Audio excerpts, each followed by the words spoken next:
দোকান থেকে সেমাই নিয়ে এসে তো আমরা অনেকেই রান্না করে খাই, কিন্তু হয়তো খুব কম লোকজনই আছে যারা এভাবে বাড়িতে সেমাই তৈরি করে, বিশেষ করে গ্রামের লোকজনেরা।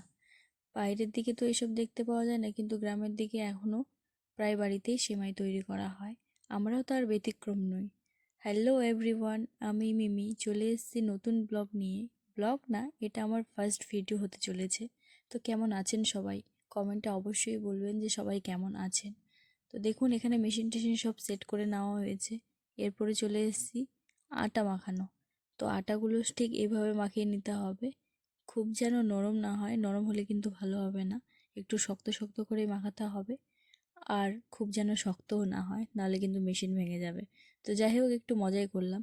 তো আটাগুলো মোটামুটি শক্ত করে মাখিয়ে নেওয়ার পরে এভাবে আঙুল দিয়ে ঠেলে ঠেলে মেশিনের ভেতরে লাগাতে হবে, আর একজনকে অবশ্যই মেশিনটাকে ঘোরাতে হবে।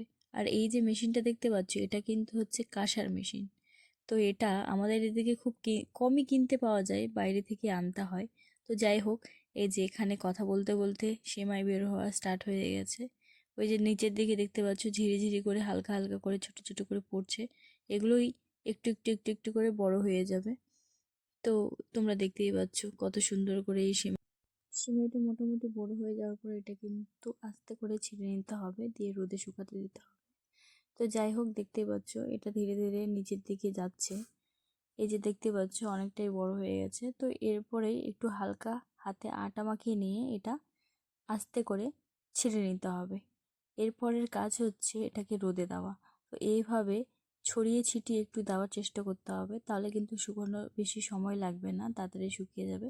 তো যাই হোক, এগুলোর সাথে সাথে আমি এখানে একটা ছোট্ট একটা ভিডিও ক্লিপ অ্যাড করে দিয়েছি, সেটা হচ্ছে আমার ভাগ্নির।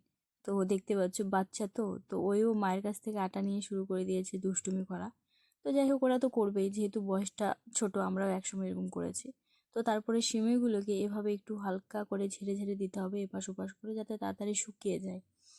তো মোটামুটি এগুলো কিন্তু শুধু খালি রোদে দিয়ে দিলাম তাহলে হয়ে গেল তেমনটা কিন্তু না, এগুলো মোটামুটি 2-3 বার করে উল্টাতে হয়, ভালো করে শুকিয়ে নিতে হয়। এগুলো কিন্তু আপনারাও বাড়িতে চাইলে বানাতে পারেন, আর আরামসে এগুলো কিন্তু 1 বছর রেখে দিয়ে খাওয়া যাবে, তাতে কোনো সমস্যা হবে না। আর এটা খাটনির কাজ হলেও কিন্তু খেতে কিন্তু খুব ভালো লাগে। তো দেখুন, আমিও মাতব্বরি করে চলে এসেছি মেশিনটা ঘোরানোর জন্যে, কিন্তু বিশ্বাস করুন এটা কিন্তু প্রচণ্ড শক্তির কাজ, যেটা আমি পারিনি। এটা কিন্তু ছেলেদেরই কাজ, কিন্তু যদিও অনেক মেয়ে করে। তো দেখতেই পাচ্ছেন, আমরা নিচে তো শুকাতে দিয়েছি, তার সঙ্গে ওপরেও এভাবে জামা কাপড়ের মতো মিলিয়ে দিয়েছি। এগুলো কিন্তু শুকাতে টাইম লাগবে না, তাড়াতাড়ি শুকিয়ে যাবে। তো নিচের গুলো তো প্রায় শুকিয়েই গেছে, শুধু এই সাইডের গুলো যদি আর একটু রোদ পায় তাহলে এগুলোও হয়ে যাবে। তো ভিডিওটা দেখে কেমন লাগলো অবশ্যই জানাবেন। আপনারাও বাড়িতে এইভাবে বানাবেন, দেখবেন ভালোই লাগবে।